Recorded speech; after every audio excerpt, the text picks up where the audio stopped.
La. ¿Listo? Esperemos. Mis amados hermanos, muy buenos días. Buenos días. ¿Cómo han estado? Para la gloria del Señor. Démosle la gloria al Señor, mis amados. Vamos a preparar nuestro corazón, nuestra vida, precisamente en esta canción que vamos a cantar al principio, que dice precisamente a Cristo coronad. Sabemos que el Señor va a ser coronado de gloria y majestad.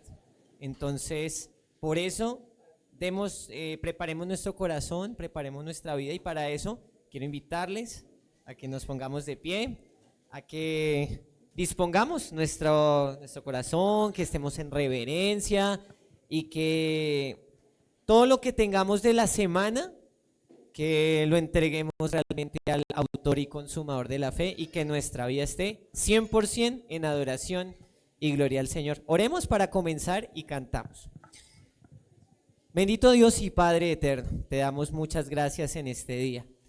Gracias, Padre celestial, porque vamos a poder cantar a tu nombre, porque vamos a preparar nuestro corazón para adorarte a ti, para cantar, porque todo lo que respira te alaba. Señor, gracias por ese regalo que nos das de poder ser salvos, de poder tener motivos más que suficientes para poder cantar, para poder adorarte, y que realmente lo que cantemos sea entendiendo que eso es solo palabra, la palabra viva y eficaz, la palabra profética más segura. Y por eso, Señor, no solamente tenerla en nuestro corazón, sino también compartirla a otros. Gracias por este tiempo, y preparamos nuestro corazón, nuestros labios, nuestro canto a ti. En el nombre de Jesús, amén.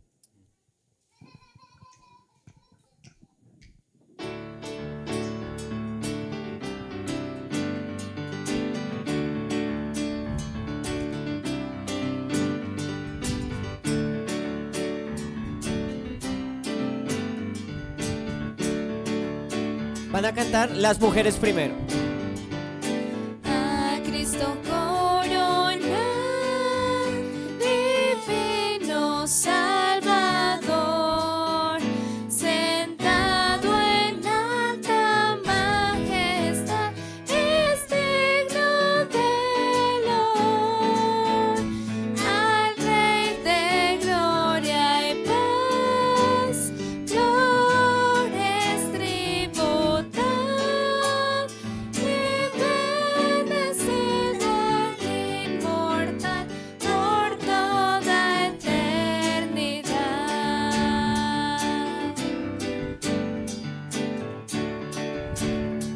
Caballeros, cantamos esta parte. A Cristo coronad, Señor de nuestro amor, al Rey triunfante celebrad, glorioso vencedor, potente Rey de paz, el triunfo consumó, y por su muerte de dolor su grande amor mostró. Todos vamos a cantar esta parte. A Cristo coronad, Señor de vida y luz, con alabanzas proclamad los triunfos de la cruz. A Él solo adorad, Señor de salvación, gloria eterno tributar de todo corazón.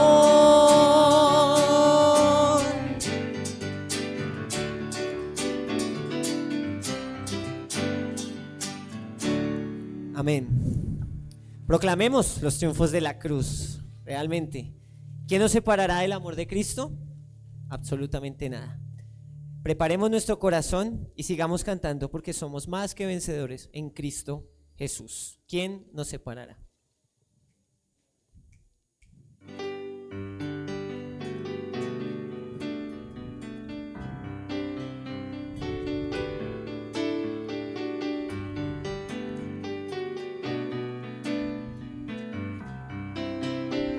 Cantamos juntos. ¿Quién nos separará? ¿Quién nos separará del amor de Cristo?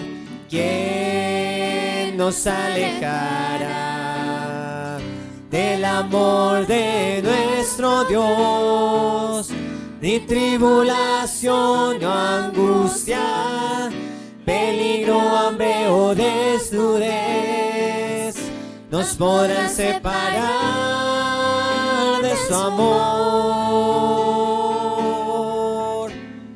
¿Quién nos separará del amor de Cristo?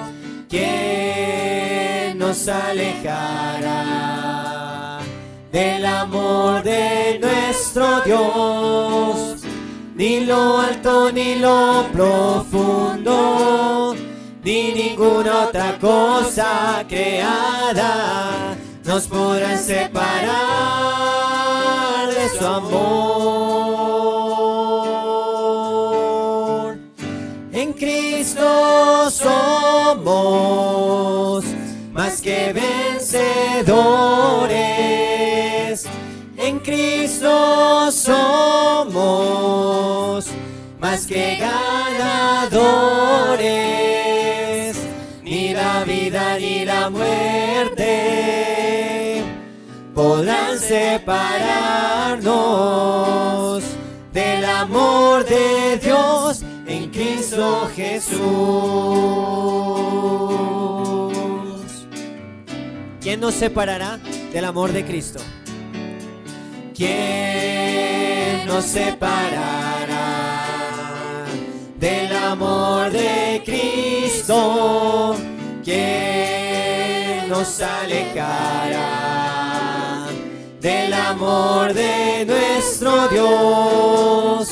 Ni tribulación ni angustia, peligro, hambre o desnudez nos podrán separar de su amor. ¿Quién nos separará del amor de Cristo? ¿Quién nos alejará del amor de nuestro Dios? Ni lo alto ni lo profundo, ni ninguna otra cosa creada nos podrán separar de su amor. En Cristo somos. En Cristo somos más que vencedores. En Cristo somos más que ganadores. Ni la vida ni la muerte podrán separarnos del amor de Dios en Cristo Jesús. Del amor de Dios. Del amor de Dios en Cristo Jesús. Del amor de Dios en Cristo Jesús. Damos gracias al Señor. Mis amados hermanos, podemos tomar asiento. Mi hermano pastor o hermano Víctor, pueden pasar, por favor.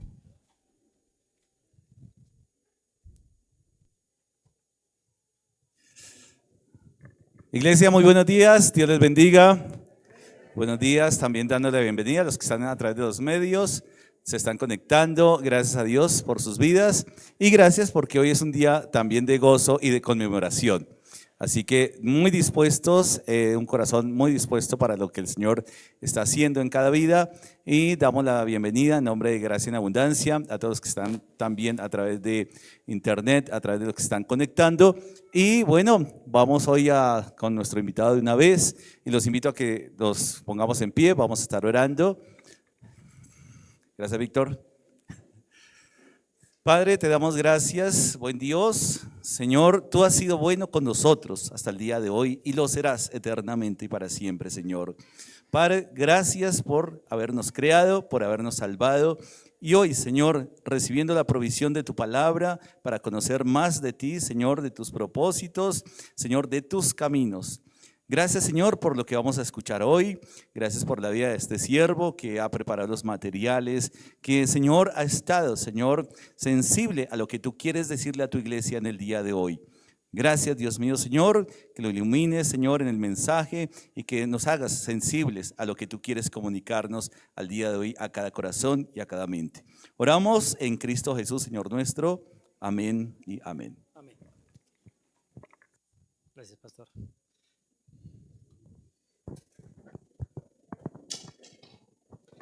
Muy buenos días, iglesia. ¿Cómo les ha ido?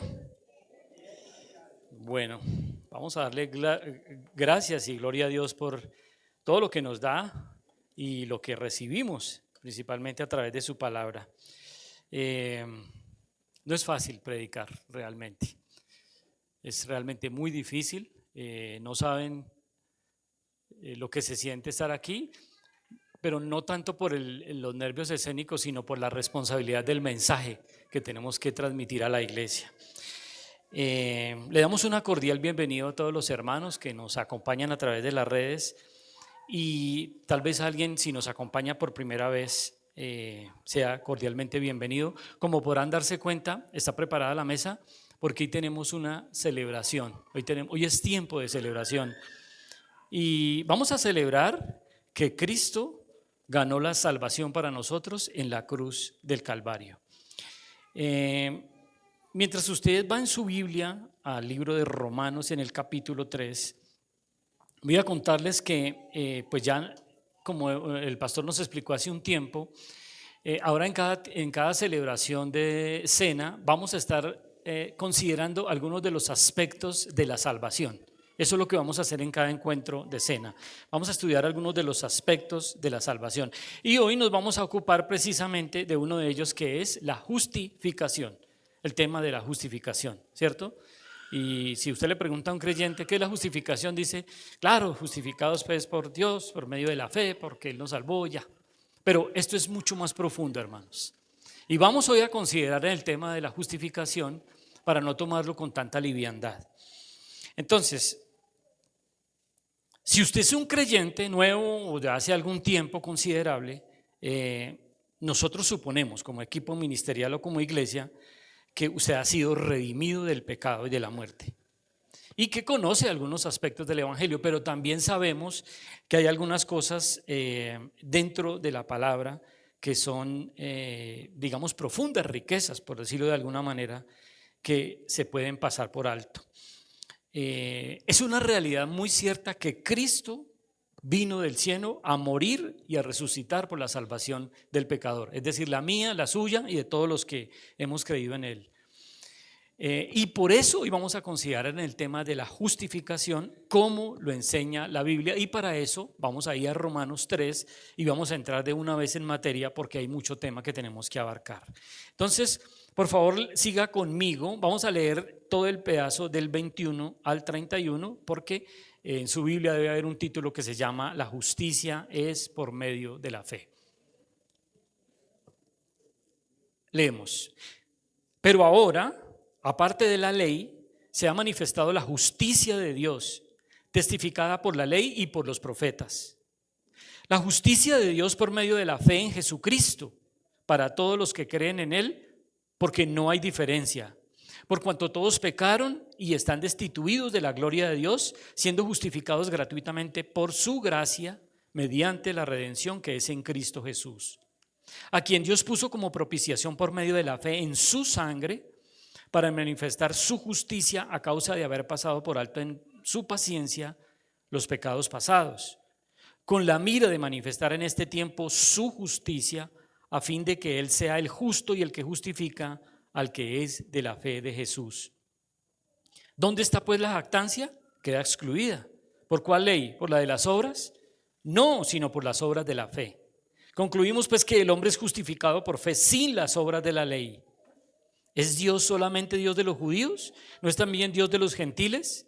ciertamente, también de los gentiles, porque Dios es uno y Él es el que justificará por la fe a los de la circuncisión y por medio de la fe a los de la incircuncisión.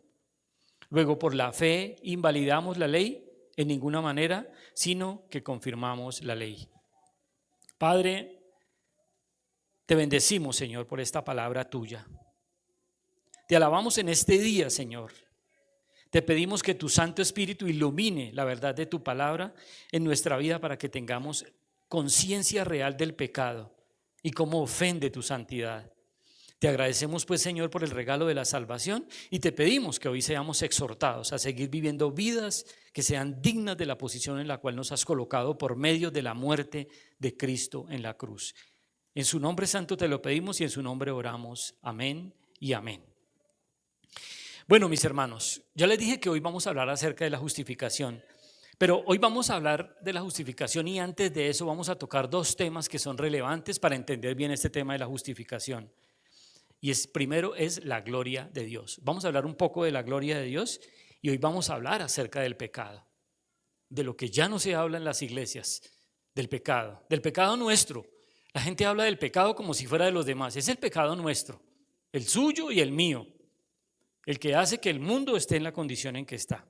Entonces, miren, la mayoría de los creyentes piensa en la salvación en la forma como se relaciona con ellos, es decir, consigo mismos. La mayoría de nosotros tenemos ese pensamiento y lo vemos desde nuestra perspectiva personal. Y digamos que eso no está mal en cierta forma, ¿cierto? Lo vemos desde nuestro lado porque hemos entendido que Cristo murió y que Cristo resucitó sin las obras, como lo acabamos de leer aquí, ¿cierto? Porque pues de otra manera nosotros no hubiésemos podido alcanzar la salvación. Y por eso digo que está bien que lo veamos desde nuestra propia perspectiva personal. Pero hermanos, sin embargo, hay algo muy importante. La Biblia enseña primordialmente que la salvación no se trata de nosotros. Y no estoy loco, no piensen que estoy loco, hermanos. Se trata de Dios. La salvación se trata de Dios. La salvación no es en última instancia para nosotros, sino para Dios. Escuche esto, hermano. Quizás les resulte extraño, pero la salvación es para Dios. Y ya lo vamos a ver en la Biblia. Se trata de la gloria de Dios. Todo en la Biblia se trata de la gloria de Dios. Desde Génesis hasta Apocalipsis, todo se trata de la gloria de Dios. Entonces, miren, ahí inmediatamente puede ir si quiere acompañarme en Romanos 11. Ahí haga una ceñita en Romanos 3 porque vamos a estar yendo y viniendo, o usted va a estar ahí yendo y viniendo para que pueda captar todo el mensaje. Romanos 11, 33 dice, vemos esto: oh profundidad de las riquezas de la sabiduría y de la ciencia de Dios, cuán insondables son sus juicios e inescrutables sus caminos. Porque ¿quién entendió la mente del Señor? ¿O quién fue su consejero? ¿O quién le dio a él primero para que le fuese compensado? Porque de él y por él y para él son todas las cosas. ¿A él qué? Sea la gloria por los siglos, amén. Todo es para la gloria de Dios.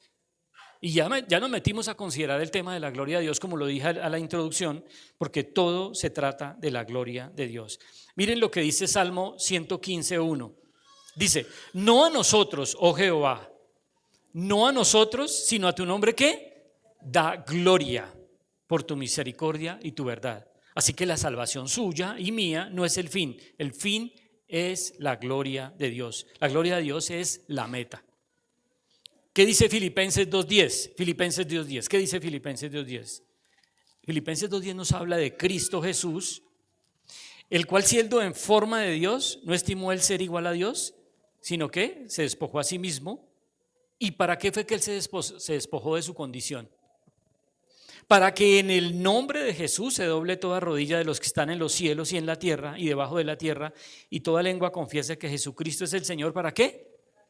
Para la gloria de Dios Padre. Lo nota, hermanos, todo termina ahí, todo termina en la gloria de Dios. Todo es para la gloria de Dios.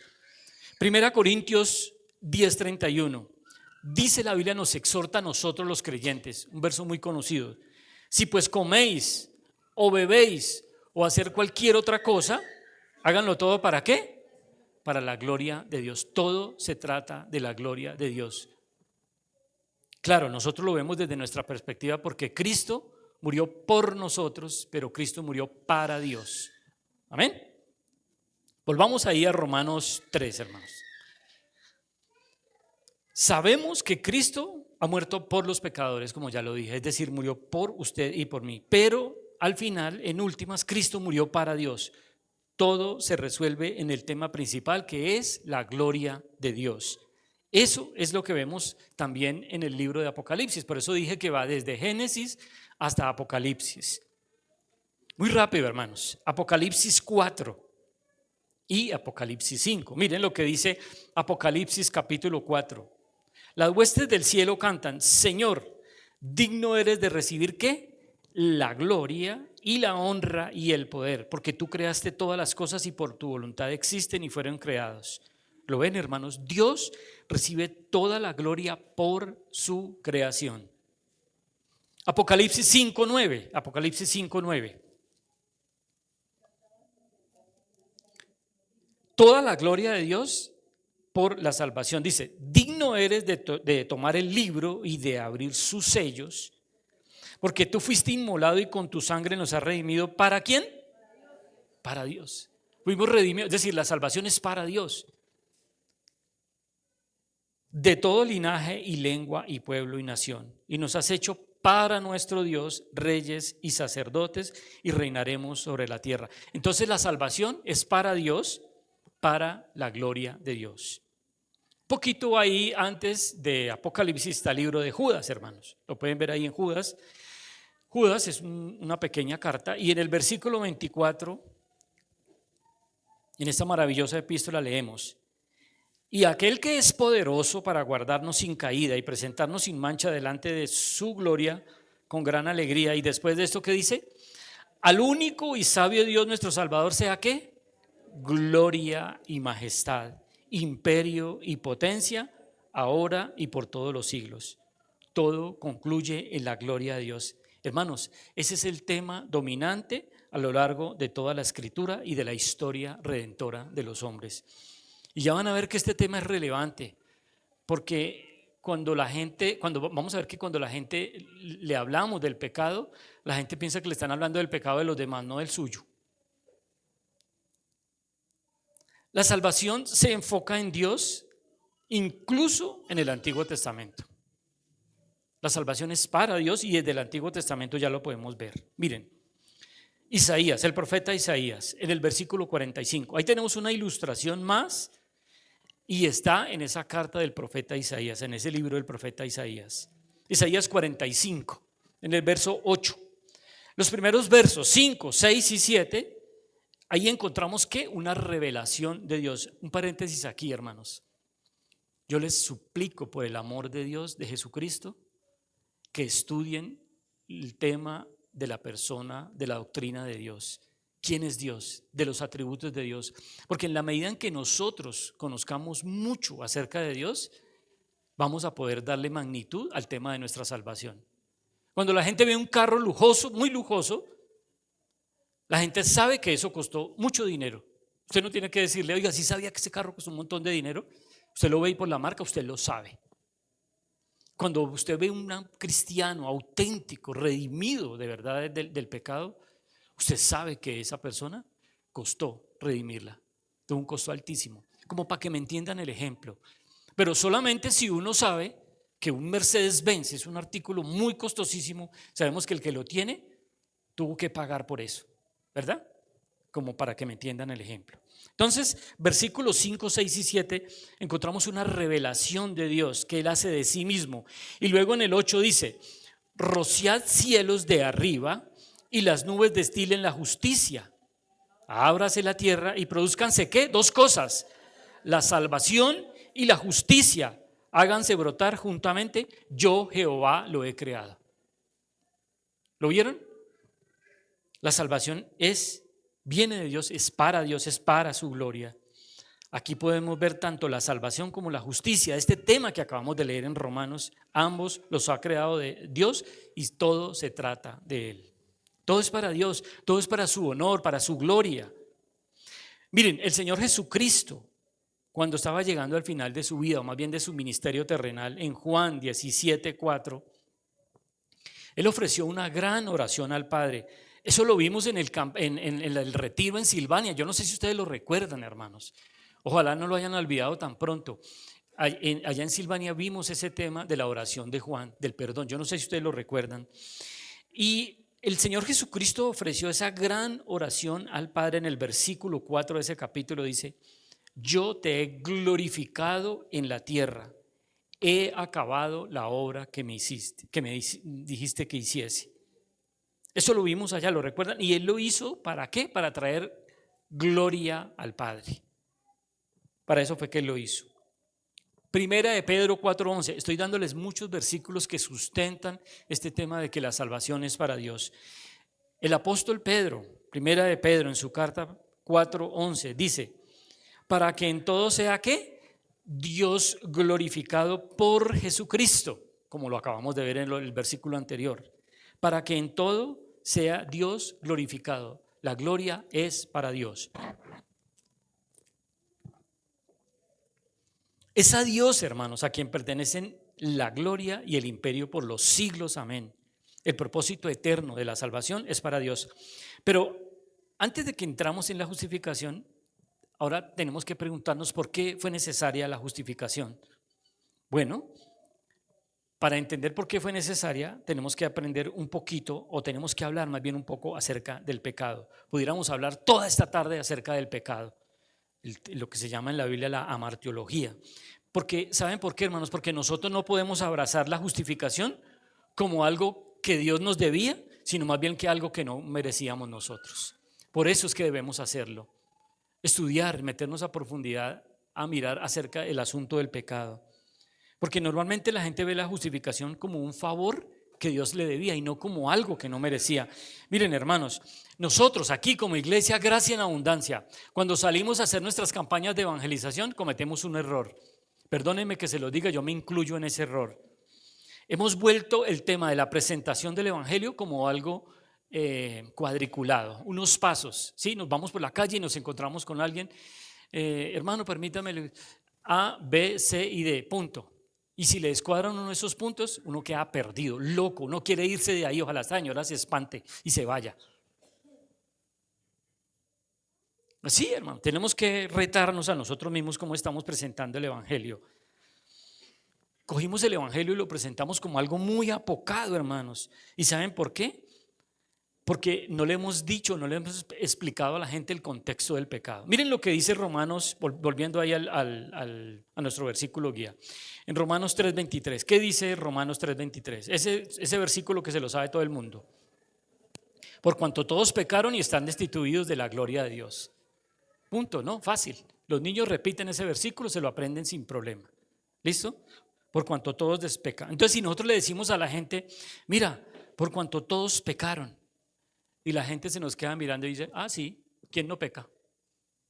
Porque además la gente no quiere quedarse sola con ese cargo. Y nosotros como que hacemos caritas y decimos, sí, todos pecan. Qué cosa, ¿no? Hermano, lo tomamos livianamente. En serio, no estamos presentando bien el evangelio. Miren, nosotros vivimos en un país como Colombia, en todo el mundo, pero Colombia es un país extremadamente pecador y malo. Ahí en el barrio San Bernardo se venden toneladas de tabaco de la manera más impresionante. El metro cuadrado que más vende tabacos en Colombia está en el barrio San Bernardo. Pero no los venden para cosas buenas, ustedes saben de lo que yo estoy hablando. La hechicería, la brujería, la santería y todas esas idas cunden en ese país. El pecado permea. Nosotros vivimos en un país extremadamente pecador. La gente roba algo y no se le da nada. Hacer peculados, trampas, sobornos, el gobierno que sea viene y hace exactamente lo mismo porque estamos consumidos por el pecado. Pero el trabajo nuestro, tuyo y mío, claro, los predicadores que tenemos la oportunidad, el privilegio de hablar, tenemos que hablar del pecado. Pero hermanos, el pecado se ha vuelto un artículo de compra y vende. Miren los noticieros que venden pecado. La gente paga el internet para ver un robo y con muerto y todo. El morbo es increíble, hermanos. El pecado es algo que se volvió parte de nuestra cultura, de nuestro ADN. Ojalá que no sea el nuestro, el de los creyentes, el que tenemos temor del pecado realmente. Miren, si nosotros le hablamos a la gente del pecado con liviandad, ellos lo van a ver con liviandad. Hoy, recordando a mi suegro murió de cáncer hace un poco más de 2 años, ¿verdad? 2 años. Él murió de un cáncer terrible. Imagínense a mi suegro, lo quería mucho, era mi tío además. Imagínense él yendo al médico y el médico le dice: hola, don Ignacio, ¿cómo está? Usted tiene cáncer, ¿no? Qué cosa tan tenaz. Nos vemos mañana, no se le olvide, ¿no? Usted tiene cáncer. Eso es ofensivo, hermanos. Eso es doloroso, una persona que tiene algo tan grave y que yo le diga de esa manera tan trivial eso. ¿Y saben por qué a la gente no le importa su pecado? Porque la gente no sabe quién es Dios. La gente tiene la creencia del Dios de su imaginario cultural, del que le enseñaron sus papás, no del Dios que revela la Biblia. Santo, poderoso, terrible, terrible en gran manera, hermanos. Grandes y maravillosas son sus obras. ¿Quién no te temerá, oh Jehová? Ahora, imagínense otra vez la imagen de mi suegro. Él era un poquito incrédulo que tuviera un cáncer y que fuera tan terrible. Él era así, él decía: no, yo en 15 días soy otra vez y me voy a donde me gusta estar y hago esto y lo otro. Porque él era un poco incrédulo de que tuviera un cáncer y que fuera tan nocivo. Entonces, ¿qué hace el médico? ¿Qué debería hacer ese médico que es buen médico? Como sabe que él es una persona incrédula y no ha entendido el contexto de lo que tiene, pues lo lleva a su oficina, lo sienta y le dice: mire, usted tiene un cáncer terrible. Y le muestra una evidencia clínica de lo que hace el cáncer, lo que se llama la farmacocinética en el cuerpo. Y le muestra otra evidencia y otra evidencia y otro estudio y otra cosa más, hasta que lo convence de que eso es terriblemente malo y que tiene que ir rápido a hacerse un tratamiento. Eso es lo que debería hacer un buen médico, que debería ser un buen cristiano con una persona que ve por la calle. Hermano, no, mire, entonces, no, ¿a dónde está el folleto? Aquí tengo el folleto. 1, 2, 3 y 4. Yo no estoy en contra del folleto, ni más faltaba, porque es la verdad de Dios. Pero si Él nos ve convencidos a nosotros de lo que le estamos contando acerca del pecado, Él nos va a creer. Él nos va a creer. Hay que confrontarlo, como el médico, ¿no? Si le decimos a las personas quién es Dios y cuáles son sus atributos de gloria, pues ellos por lo menos lo van a pensar antes de pecar. Pero si usted le dice: por cuanto todos pecaron, sí, yo también, ¿quién no?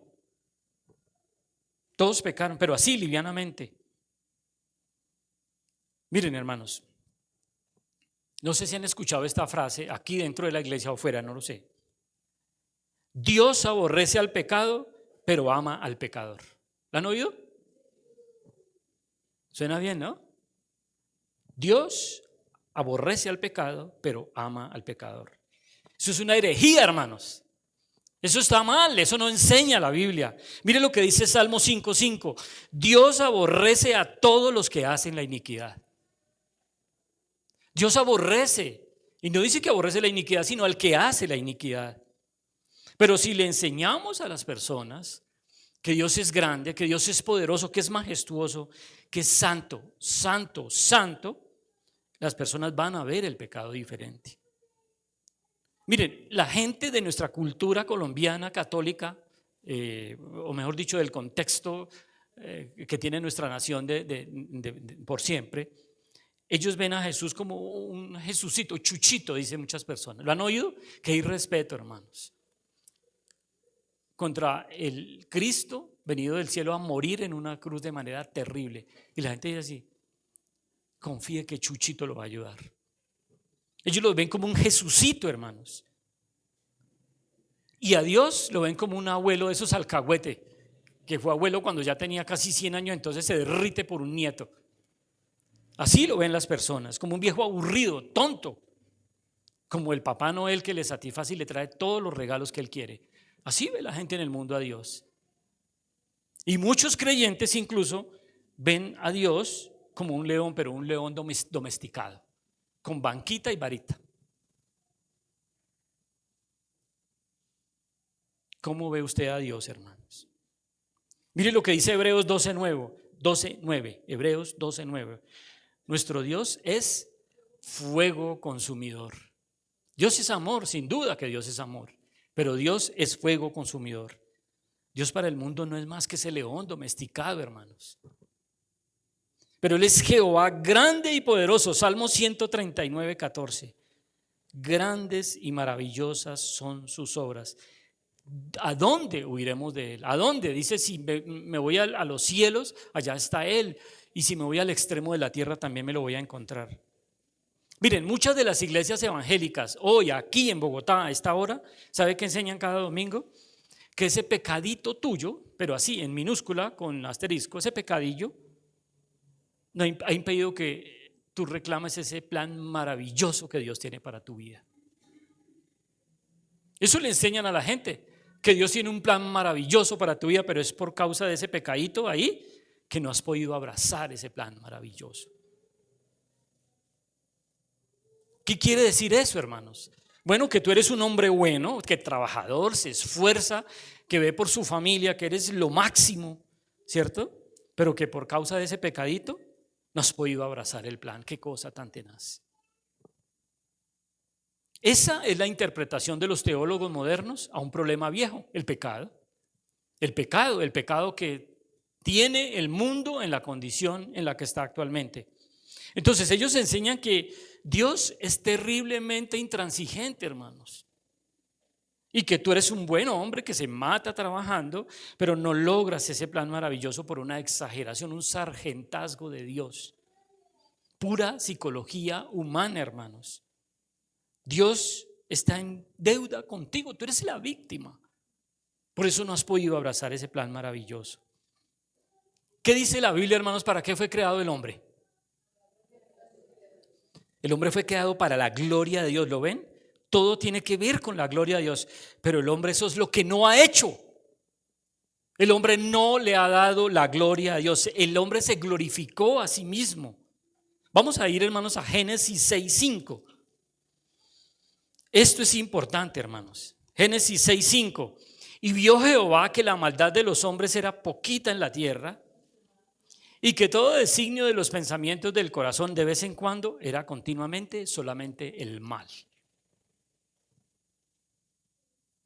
Vio Jehová que el corazón del hombre era de continuo solamente el mal. Es decir, él se levantaba a pecar, desayunaba pecando, almorzaba pecando, anochecía pecando y se dormía con el pecado maquinando en su mente.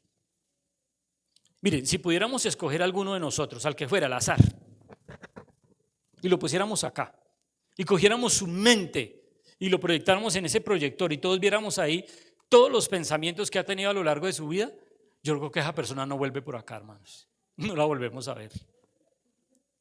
Y yo me incluyo ahí, no me voy a sacar en limpio, porque la cantidad de porquería y malos pensamientos y cosas terribles que nosotros hemos tenido en la mente no aguanta pasar por ese videobin y proyectarlo acá. La Biblia enseña que el hombre es pecador, pero no en un 50 o 60%, hermanos. El hombre es extremadamente pecaminoso, al 100%. ¿Qué dice Génesis 8:21?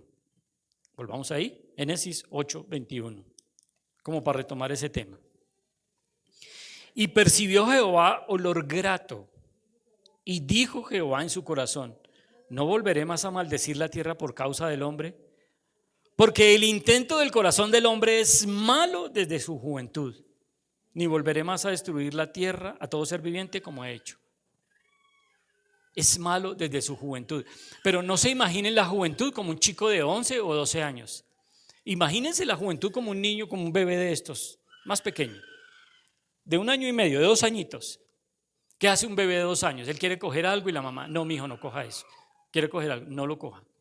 Si ese niño tuviera la fuerza, el poder, le pega un puño hasta la mata y coge lo que él quiere y no se le da nada. Si pudiera hacerlo, tuviera la fuerza. No lo haces porque no tiene la fuerza y la condición. De ese tamaño es el pecado, y eso es de lo que está hablando la Biblia, desde su juventud. Ahora, aquí en Romanos 3:25 Pablo explica. Bueno, primero en el 24 dice que puso a quien Dios, es decir, a Jesucristo, como propiciación por medio de la fe en su sangre para manifestar su justicia. A quien Dios puso como propiciación por medio de la fe en su sangre. Dios mostró públicamente al Señor Jesucristo como su propiciación. Y propiciación es una palabra que quiere decir satisfacción, satisfacción plena. Dios encontró satisfacción en el sacrificio de Cristo. Ese sacrificio satisfizo totalmente a Dios. Y Él mostró públicamente eso, que Él ya estaba satisfecho. La Biblia nos enseña, hermanos, que Jesús es llamado el Cordero de Dios. ¿Y por qué es llamado el Cordero de Dios? Los judíos en la antigüedad escogían un cordero para la Pascua y lo mataban y lo ofrecían en sacrificio y derramaban su sangre. Bueno, pues Dios escogió a su propio Hijo como su Cordero. Así que la muerte de Cristo fue para Dios en el sentido de que Dios era el que debía ser satisfecho.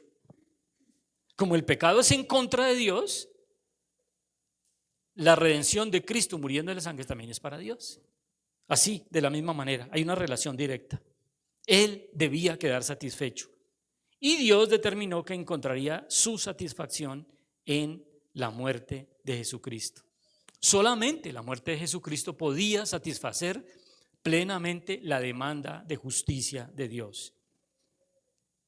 Miren, el libro de Hebreos, en el capítulo 9, libro de Hebreos, nos enseña acerca de los sacrificios que hacían los judíos, acerca de que eso era un símbolo, ¿verdad? Enseña Hebreos. Y dice que ningún animal sacrificado por el pueblo cubría totalmente el pecado. Eso enseña Hebreos 9:25. Y Hebreos 10:4 dice que la sangre de los toros y de los machos cabríos no puede quitar los pecados. Y era lógico, porque ellos hacían un sacrificio y a la semana, al otro día otro sacrificio y a la semana siguiente otro sacrificio tras sacrificio tras sacrificio. ¿Por qué? Porque ninguno podía satisfacer el pecado. De haber sido así, pues no habían tenido que hacer más sacrificios. Esos eran solo símbolos. Era obvio que ninguno de esos sacrificios, como lo hacían los judíos, jamás quitó el pecado. De haberlo quitado, pues ya habían parado los sacrificios y se ahorró la muerte de tantos animales. Pero pues había sacrificios todos los días, como ya lo dije. Ninguno de esos sacrificios satisfizo jamás a Dios. Ninguno de ellos. Es como que Dios dice: nada de eso me satisface. Ninguno de esos sacrificios me satisface completamente. Cristo murió para Dios. La muerte de Cristo fue para la satisfacción total y completa de Él. Entonces, para respondernos la pregunta, ¿cómo la muerte de Cristo satisface a Dios? De pronto uno lo asume porque lo ha estudiado, pero póngase a pensar en alguien que realmente está nuevo en el Evangelio. Usted le está compartiendo la palabra. ¿Cómo la muerte de Cristo satisface a Dios? ¿Cómo glorifica a Dios? Mire, la muerte de Cristo en la cruz fue para Dios en el sentido de que la cruz era para declarar la justicia de Dios. ¿Sí? Ahora, mire lo que dice versículo 26. Vayamos ahí, hermanos. Versículo 26. Con la mira de manifestar en este tiempo su justicia. Con la mira de manifestar en este tiempo su justicia. Dios mostró públicamente a Cristo Jesús como una satisfacción para demostrar su justicia. O sea, de que Él era un Dios justo. Y usted o una persona nueva se preguntará otra vez: bueno, ¿y por qué Dios necesitaba manifestar su justicia? Puede uno preguntarse eso. Finalmente Dios es soberano, ¿verdad? ¿Por qué Dios necesitaba manifestar su justicia? Este tema que vamos a ver es importantísimo, hermano. Vaya a Éxodo 34 conmigo, por favor, hermanos. Éxodo 34. Como que nos ayuda a entender esta pregunta que nos hemos hecho. En este capítulo, y otra vez, una revelación de Dios, hermanos. Mire, Dios se revela en su palabra. Si usted quiere saber quién es Dios, cómo es Dios, Dios se revela en su palabra. Ya lo vimos ahorita en el libro de Isaías 8. Pero miren, Éxodo 34. En este capítulo hay una revelación de Dios. Dios está revelando a Moisés y por defecto al mundo y por defecto a nosotros también. ¿Qué revela Él? ¿Qué es lo que está revelando? Su gloria, su majestad, su santidad. Y eso nos ayuda a nosotros cuando queremos pecar o estamos cediendo ante el pecado a entender contra quién estamos pecando. El incontenible Dios, el altísimo y poderoso en gran manera. Porque solo cuando conocemos a Dios, pues entendemos lo asqueroso, lo malo, lo vil, lo degradante del pecado.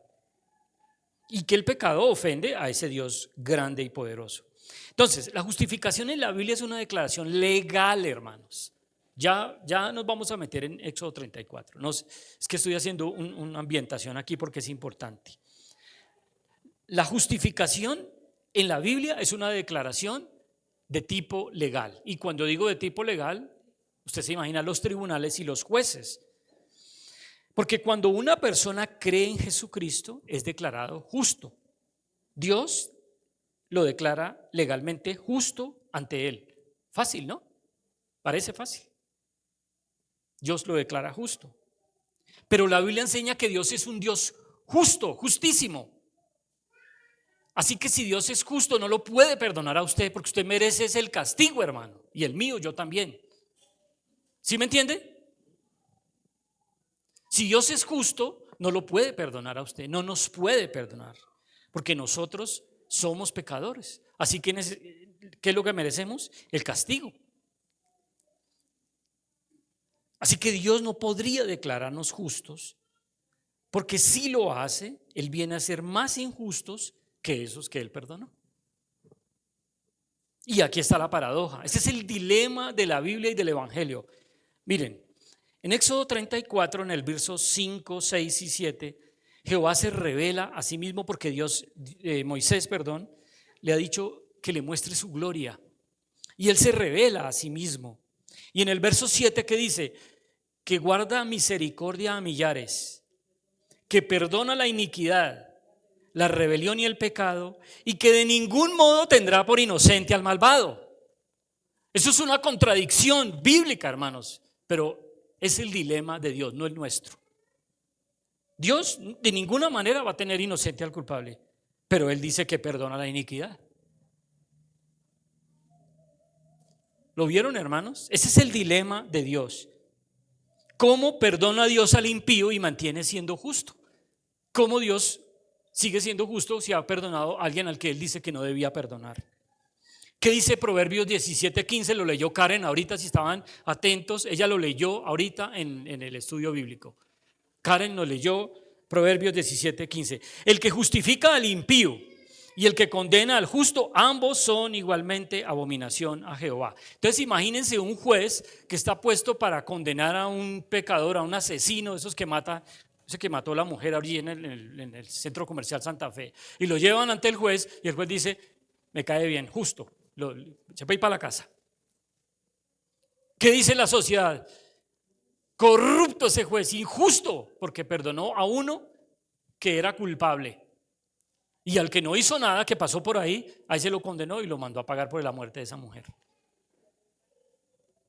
¿Lo vieron, hermanos? Ese es el dilema palpable. ¿Cómo puede Dios permanecer impío sin llegar a ser una abominación de él, lo que Él mismo dice? Hermanos, la respuesta está en la cruz del Calvario. Hoy vamos a celebrar la cena y vamos a celebrar eso precisamente. El sacrificio de Cristo al derramar la sangre por ese injusto.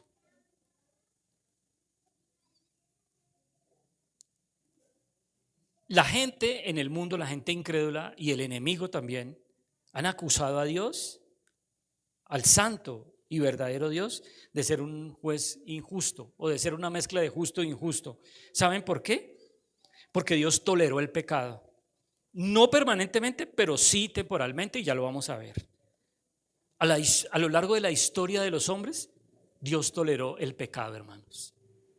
Mucha gente injusta vivió y prosperó y alcanzó grandes cosas, e incluso llegó a posiciones de poder, porque Dios detuvo su justicia.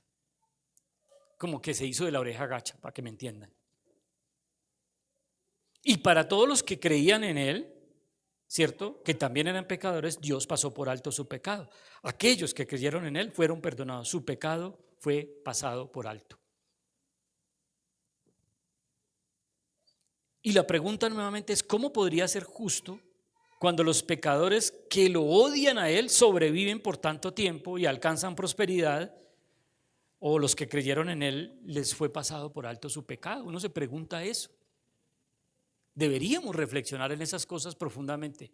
Yo he estado reflexionando mucho en estas madrugadas acerca de esto desde que el pastor me dijo que preparara este tema. Y lo consume a uno realmente, hermanos. ¿Cómo podría ese Dios justo perdonar y pasar por alto el pecado de esos que lo odian? Hermano, la gente odia a Dios. No crea usted, hermano, que porque usted va en un transmilenio y le dice a alguien le dice, ay, que Dios lo bendiga. Esas personas odian a Dios, hermano. La gente solamente utiliza el nombre de Dios en vano, de manera blasfema, porque eso da una condición de piedad, de conmiseración. Pero hermano, el mundo odia a Dios y odia a su Hijo Jesucristo, hermano. Yo sé por qué se lo digo. Y para responder a esa pregunta de cómo Dios podría ser justo, ¿cierto? Mire lo que dice, volvamos a Romanos 25, Romanos 3:25. Ahí está la razón. Dios necesitaba manifestar su justicia a causa de haber pasado por alto en su paciencia los pecados pasados. ¿Lo vio? Por eso fue que Dios pasó por alto los pecados pasados. Él los pasó por alto. Esa no es una palabra para perdón, hermanos. Es una palabra para paciencia, tolerancia, aguante, espere. ¿Lo ve? Ahí está en Romanos, en el versículo 25. Pablo lo explica. Este tema es denso, pero es un tema vital para nosotros los creyentes. Miren, en Romanos 2, 4, 4, hermanos, la Biblia dice que o menosprecias las riquezas de la benignidad, paciencia y longanimidad, ignorando que su benignidad te guía al arrepentimiento, pero por tu dureza y por tu corazón no arrepentido atesoras para ti mismo ira para el día de la ira y de la revelación del juicio justo de Dios. ¿Por qué? Porque Dios ha tenido paciencia, Él ha sido paciente, Él ha pasado por alto. Pero ya vamos a ver que Él no fue permanentemente. Así que si nosotros vamos por la calle en nuestro ejercicio de evangelización y le decimos, por cuanto todos pecaron y están destituidos de la gloria de Dios, y la gente se nos queda viendo, ¿y qué? Hermanos, ¿quiere que le diga qué significa? ¿Cuál es el significado de Romanos 3:23? Devuélvase una sola hojita en la Biblia y mire Romanos 1:21. Esa es la respuesta, ese es el significado de ese versículo, no es mío, es de la Biblia. Pues habiendo conocido a Dios, no le glorificaron como a Dios ni le dieron gracias, sino que se envanecieron en sus razonamientos y su necio corazón fue entenebrecido. Esa es la respuesta de Romanos 3:23. Si una persona le pregunta, ¿y qué quiere, con qué se come eso de que todos pecaron y están destituidos? Pues usted le muestra en la Biblia esto, hermano. No glorificaron a Dios. El hombre fue creado para la gloria de Dios, pero eso fue lo que el hombre no hizo. Así que Cristo es el único que satisface la demanda de justicia. Y frente a la tolerancia del pasado de Dios, de los pecados, eso quiere decir antes de que Él viniera en carne, antes de que Él viniera a esta tierra. Miren, hermanos, a lo largo de toda la historia de la redención, desde la caída de Adán, donde quiera que la gente creía en Dios, en ese Dios vivo y verdadero, Él pasaba por alto el pecado, solamente por el hecho de que habían creído en Él. Es decir, que Él contuvo su justicia, su juicio. No así en el episodio de Noé, porque ahí Dios desató ya su ira en un punto, pero sabemos que la historia sigue con el pecado. En Hechos 17:30 leemos esto, pues, pero Dios, habiendo pasado por alto los tiempos de esta ignorancia, dice Hechos 17:30, haciendo referencia a eso. En el Antiguo Testamento hay un tiempo de ignorancia de la revelación completa de Cristo y por eso Él pasó por alto los tiempos de esa ignorancia. Pero miren lo que dice después, pero ahora, ¿qué dice? Manda a todos los hombres en todo lugar que se arrepientan por cuanto ha establecido el día en el cual juzgará al mundo con justicia. O sea, eso ya no, basta más. Ahora estamos aquí en el 2024, el 2 de junio. Manda a todos los hombres a que se arrepientan. ¿Ya se ha arrepentido usted, hermano? Yo le invito a que se arrepienta de sincero corazón de todos sus pecados, porque Dios no puede ser engañado. Él ve el interior de nuestro corazón. Pero ¿cómo puede un Dios justo también ser tan paciente a la vez y pasar por tanto tiempo el pecado? Muchos de los creyentes, o mejor dicho, todos los creyentes del Antiguo Testamento, fueron a la presencia del Señor aunque pecaron. No hubo un sustituto satisfactorio para ellos, pensaban ellos. No hubo expiación. O sea, en ese momento nada satisfizo a Dios. Pero aún así el Salmo 78, 38 que dice, Él, misericordioso, perdonaba la maldad y no los destruía. Y apartó muchas veces su ira y no despertó todo su enojo. Hermanos, si Dios hubiera despertado su enojo, habría matado a esos hombres que nosotros decimos que son grandes en la Biblia. Abraham, ¿grande? No, hermano, Abraham grande. Mintió, pecó contra Dios, Dios debe haberlo matado. Pero eso es lo que dice Salmo 78. Él perdonaba la maldad y no lo destruía. ¿Y qué decimos de David? ¿Y qué decimos de Salomón? Y etcétera. Y póngale el nombre que quiera ahí. En las edades pasadas, dice Hechos 14, 16, en las edades pasadas Él ha dejado a todas las gentes andar en sus propios caminos. Ellos progresaron por un camino de iniquidad, pero Él no intervino. Y en Miqueas 7:8 me encontré con esto, hermanos. Que Dios como tú, que perdona la maldad y olvida el pecado del remanente de su heredad. Entonces, el versículo 26, con la mira de manifestar en este tiempo su justicia a fin de que Él sea declarado justo y el que justifica a la fe de Jesús.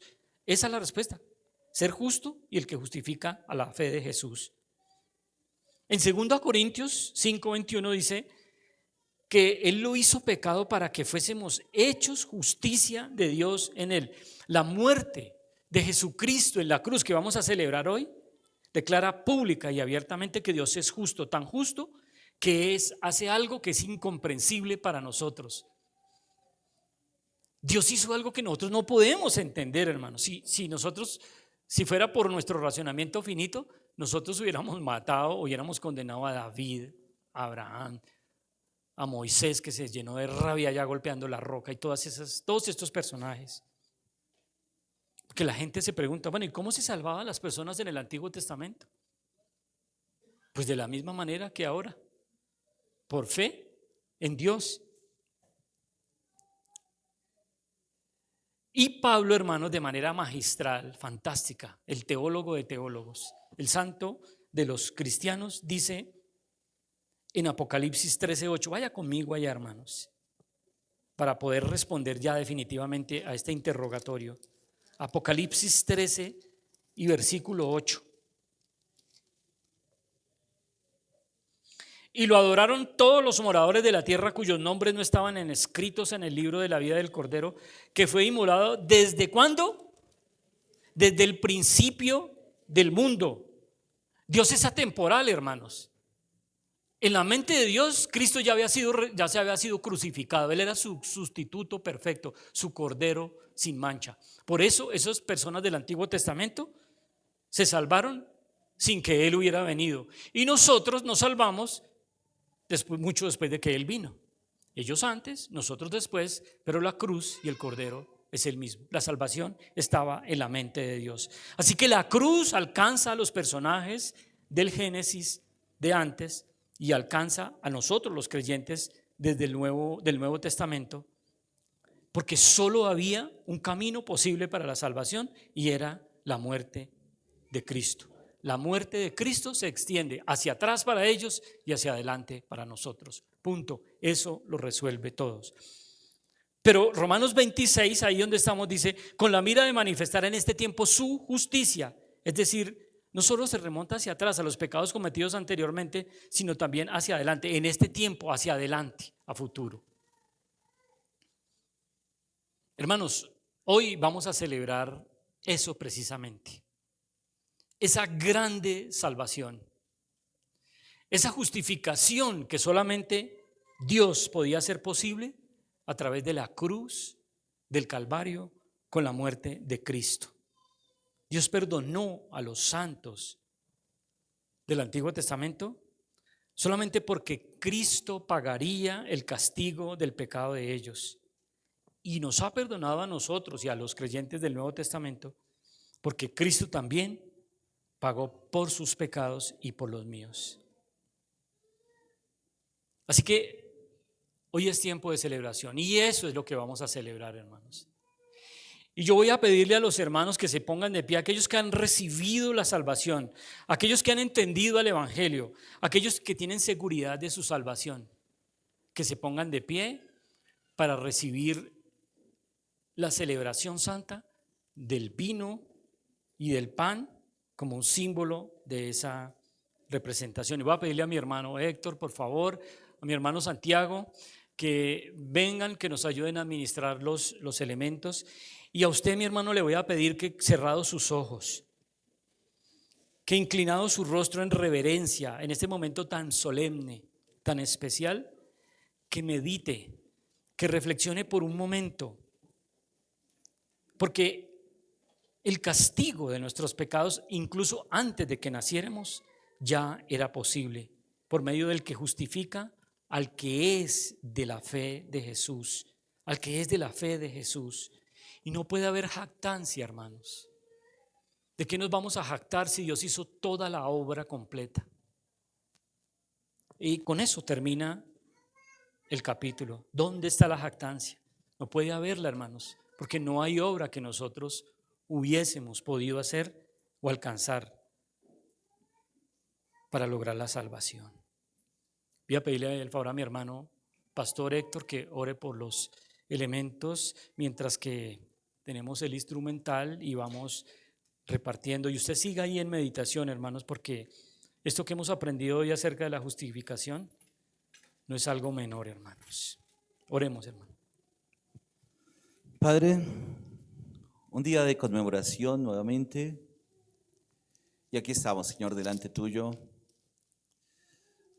con los elementos, Señor, que simbolizan ese sacrificio perfecto, que hizo posible, Señor, que siendo culpables, fuéramos declarados inocentes por esa sangre. No hay méritos en nosotros, Señor, sino solo tu poder, tu voluntad, tu justicia, Señor. Hoy, Señor, perdona si hay jactancia, si hay jactancia en nosotros, creyendo que somos merecedores, Señor. Creyendo que hemos hecho algún mérito que haga posible sobrepasar tu gracia. Padre, oramos, dándote gracias por tu iglesia, dándote gracias por esa salvación tan grande. Y hoy, Señor, recordando ese sacrificio, Señor, ese precio alto, ese altísimo costo que hoy nos ha alcanzado. Colocamos, Señor, estos elementos delante de tu presencia, pedimos tu bendición y tu dirección, Señor. Señor, gracias por tu palabra que hoy nos hace reflexionar acerca de lo que merecíamos, pero realmente lo que tú tenías en tu corazón antes de la fundación del mundo. Tu plan, Señor, de salvar al hombre. Padre, oramos en Cristo Jesús, Señor nuestro.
El apóstol Pablo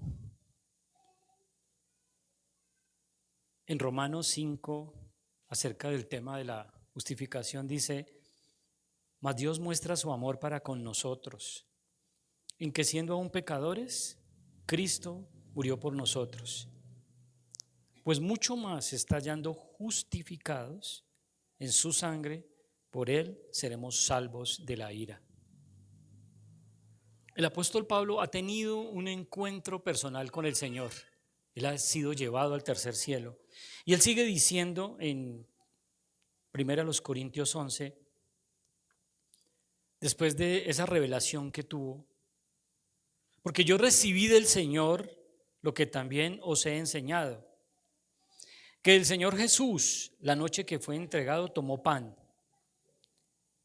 y, habiendo dado gracias, lo partió y dijo: tomad, comed, esto es mi cuerpo que por vosotros es partido, haced esto en memoria de mí. Padre y Dios eterno, te agradecemos, Señor, por el regalo maravilloso de la salvación en Cristo Jesús. Reconocemos, Señor, que éramos dignos del castigo y de la muerte eterna, pero te agradecemos por ese regalo maravilloso. Te agradecemos por tu bondad y por tu justicia. Has declarado tu justo juicio, has quedado satisfecho por el sacrificio de Cristo en la cruz, y hoy lo celebramos, Señor, recordando que hemos pecado contra ti, pero que tu gracia y tu misericordia son más abundantes para con nosotros. En el nombre de Cristo Jesús lo declaramos y lo celebramos. Tomemos el pan, hermanos.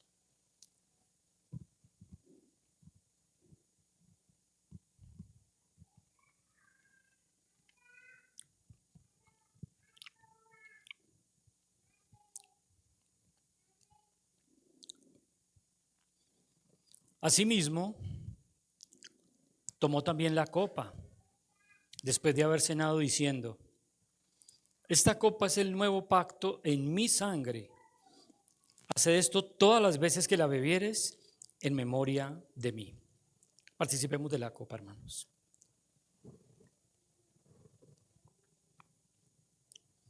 Así pues, todas las veces que comiereis este pan y bebiereis esta copa, la muerte del Señor anunciáis hasta que Él venga. Altísimo Señor, Padre glorioso y Dios justo y misericordioso, gracias, Padre. Qué Dios tan glorioso tenemos. Tú has declarado tu justicia en la cruz del Calvario, tu justicia perfecta. Y hoy entendemos, Señor, que tu gracia es incomparable y es consistente con nuestra salvación.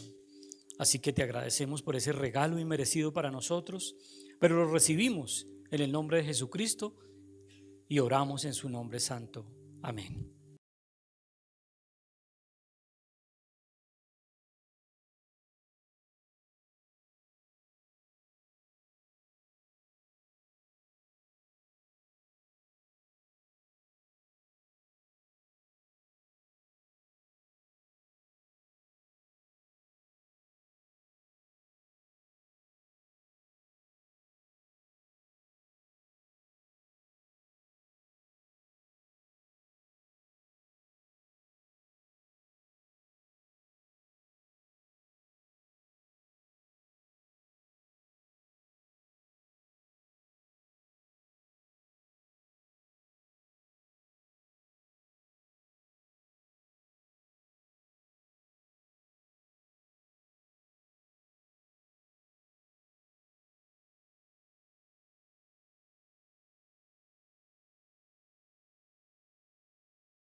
Pregunta: ¿por qué el Señor nos da de su amor? Es algo incontestable, pero tengamos en cuenta algo: el Señor nos ha rescatado. Por eso el amor de Dios es profundo, vasto, infinito, y por eso tenemos motivos más que suficientes para adorar a Él. Profundo es el amor de Dios.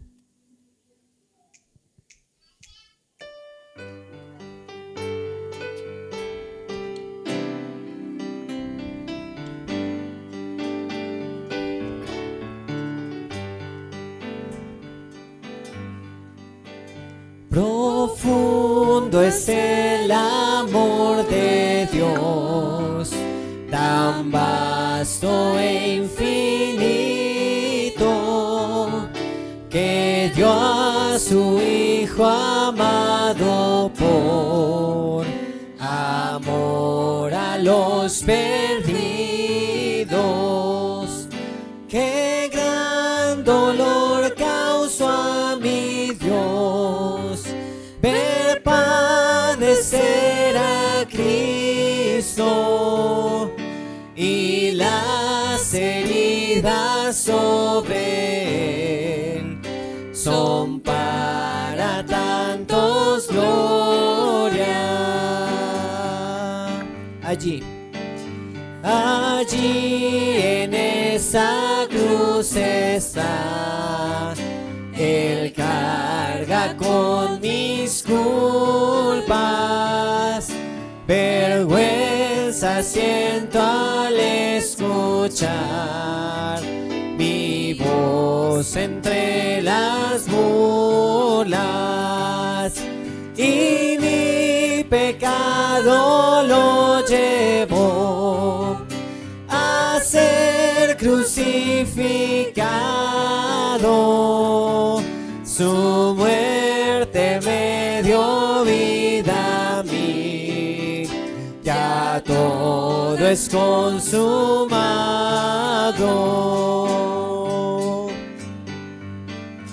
En nada he de gloriarme aquí, talento, fuerza o ciencia, mas en Jesús me gloriaré, pues Él venció a la muerte, porque me da de su amor, no puedo contestarlo, mas esto sé de corazón: Jesús me ha rescatado, porque me da de su amor, no puedo contestarlo, mas esto sé de corazón: Jesús me ha rescatado.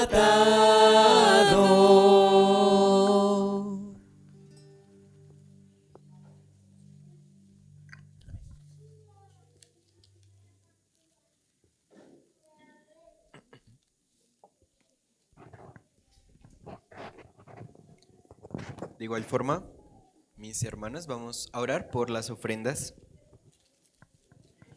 Amado Dios, te agradecemos, Señor, por tu provisión. Gracias por tu palabra. Gracias porque enviaste a tu Hijo Jesús a morir por nosotros. Gracias también porque has enviado al Espíritu Santo, Señor, a morar en nuestras vidas, y es quien nos redarguye, quien nos reprende, Señor, nos exhorta. Nos edifica, Señor, también por medio de los dones que tú has dado a tu iglesia. Gracias por ello, Señor. Padre, gracias por todas las cosas, Señor, aún por las pruebas, aún por la enfermedad. Gracias por las dificultades, Señor, porque a través de ellas tú moldeas nuestro carácter y nos ayudas a mirar a Cristo y a depender de ti. Te entregamos este tiempo, Señor, también las ofrendas, nuestras vidas, nuestros corazones. Señor, guíanos a ser buenos mayordomos de cada cosa que tú nos regalas, Señor, cada cosa que tú nos entregas en nuestras manos, que podamos ser fieles a ti, Señor, y poder glorificarte, Señor, aún en medio de ello. Gracias, Señor, y oramos en el nombre de Jesús. Amén y amén. Amén.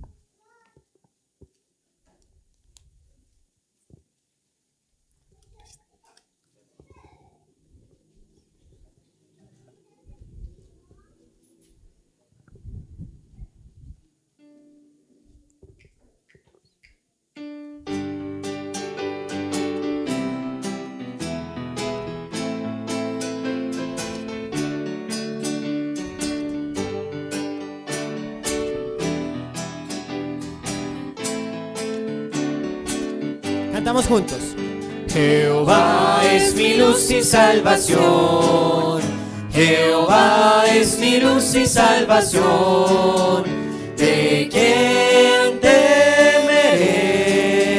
¿De quién temeré? Jehová es la fortaleza de mi vida. Jehová es la fortaleza de mi vida. ¿De quién he de atemorizarme? ¿De quién he de atemorizarme? Aguarda Jehová, aguarda Jehová. Esfuérzate y aliéntese tu corazón, si espera a Jehová.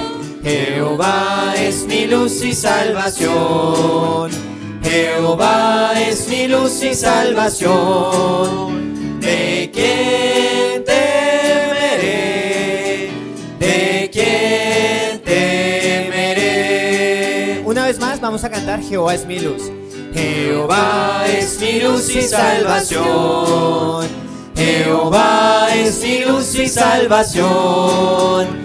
¿De quién temeré? ¿De quién temeré? Jehová es la fortaleza de mi vida. Jehová es la fortaleza de mi vida. ¿De quién he de atemorizarme? ¿De quién he de atemorizarme? Aguarda Jehová, aguarda Jehová. Esfuérzate y aliéntese tu corazón, si espera a Jehová. Jehová es mi luz y salvación. Jehová es mi luz y salvación. ¿De quién temeré? ¿De quién temeré? Amén. Él es nuestra luz, nuestra salvación, y Él también es santo. 3 veces. En esta canción, que es la canción final, hay algo que nosotros en música lo llamamos un contracanto o un discante, que consiste en que, si puedes pasarlo un momentico, que incito al coro, exactamente, ahí. Entonces, la parte de la izquierda la van a cantar los varones y la parte de la derecha la van a cantar las mujeres. Es decir, nosotros cantamos al principio, tú eres santo, y las mujeres van a responder. Eso es en la estrofa. Puedes pasarla al coro, por favor, donde dice, yo le cantaré. Acá, en yo le cantaré, mientras los varones cantamos, yo le cantaré y adoraré, las mujeres van a cantar, Rey de Reyes, Él es el Señor Todopoderoso, Dios de la creación. Entonces, y vamos a hacerlo de la siguiente manera. Vamos a ver cómo lo vamos a practicar. Entonces, mientras los hombres lo cantamos, van a cantar las mujeres esa parte. Vamos a cantar, solo las mujeres van a cantar Rey de Reyes, a ver cómo suena. ¿Listo? Entonces, 1, 2, 3. Rey de Reyes, Él es el Señor Todopoderoso, Rey de la creación. Eres Emmanuel, el gran yo soy, Príncipe de paz, el Cordero de Dios, el Mesías, el León de Judá, el amado del cielo, siempre reinarás, el Alfa, la Omega, principio y fin, consejero admirable, el Hijo de Dios, príncipe de paz, para ti yo viviré. Muy bien, ahora vamos a agregar la voz de los varones, ¿listo? Recordemos, las mujeres van a cantar la parte de la derecha. Vamos ahora con los varones, ya incluida con la voz de las mujeres. A ver cómo sería. Listo, yo le cantaré.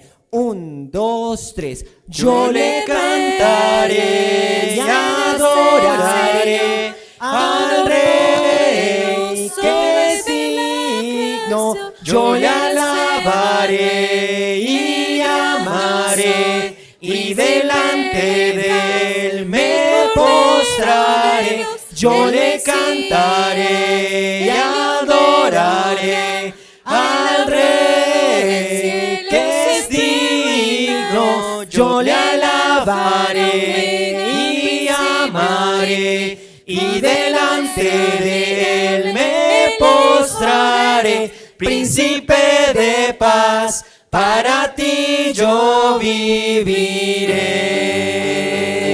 Vamos a cantar todos juntos esa parte, desde la estrofa.